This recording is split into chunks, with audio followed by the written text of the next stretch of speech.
everyone, Sophia here at EA in San Diego, where we're checking out Spore Hero. I'm joined by Matthew Cote, producer on the game.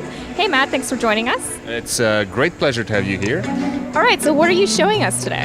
Actually, today we're showing you for the very first time what we call Creature Beach, which is a level that's very later in the game, and it's one of my personal favorites, just because it's so very crazy with all the tentacles and the really huge creatures everywhere.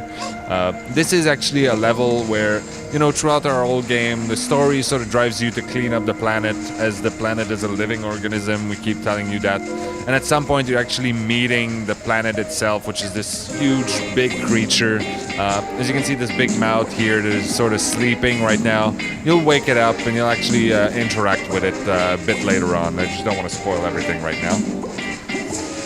So what we have here is, as I said, the very later stages of the game.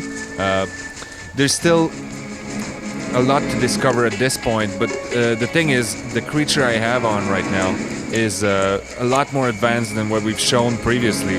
So this is a creature that has access to most of the abilities in the game. I've collected enough blue shards, which is our currency in the creature editor. I've collected enough blue shards by this point in the game that I can pretty much afford anything I want to put on my creature.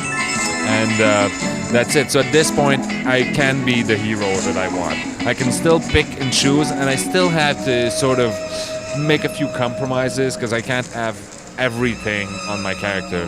But when I get into a fight, for instance, with these guys, I'll actually have a lot more moves available to me.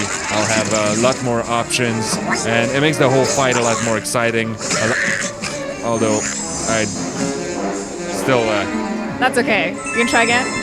Yeah, sure, I can try again. That's one of the things. In our game, the death penalty is kind of light. As in, you just respawn to the nearest nest, which in this case was actually just 5 feet away. So I can kick him again, get into combat, and actually pay a little bit more attention, although this guy is kind of tough, so... I don't want to distract you too much while you're playing, but could you kind of talk about how all the parts work and... So depending on the different parts that I put on. So right now I have wings, so I can do the dive attack. I can also bite because I have a mouth. I can do different strike combos because of my hands. I have good feet, so I can do the jump kick. I can also dodge around like this. And yeah, the wing can give me the dive attack, which is actually one of my best weapons right now. And the big spiky thing on my back allows me to shoot spikes.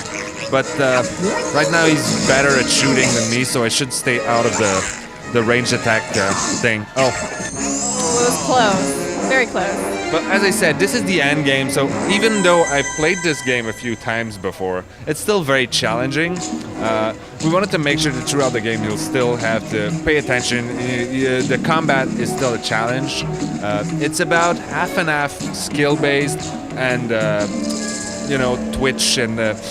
So you have to arrange your skills on your character. You'll have to make sure that you have the right talents available to you, that you have the right parts to give you the right abilities. And you also have to sort of practice and figure out how the controls work and what you can do with the character. So you'll have to learn to use the Wii controller and the nunchuck. You know, it's a Wii game, so we really wanted to make sure that we're really taking advantage of all the controls as much as possible. So that's it. We really went all out with the combat, which is also why we decided to have this whole versus mode that we came up with.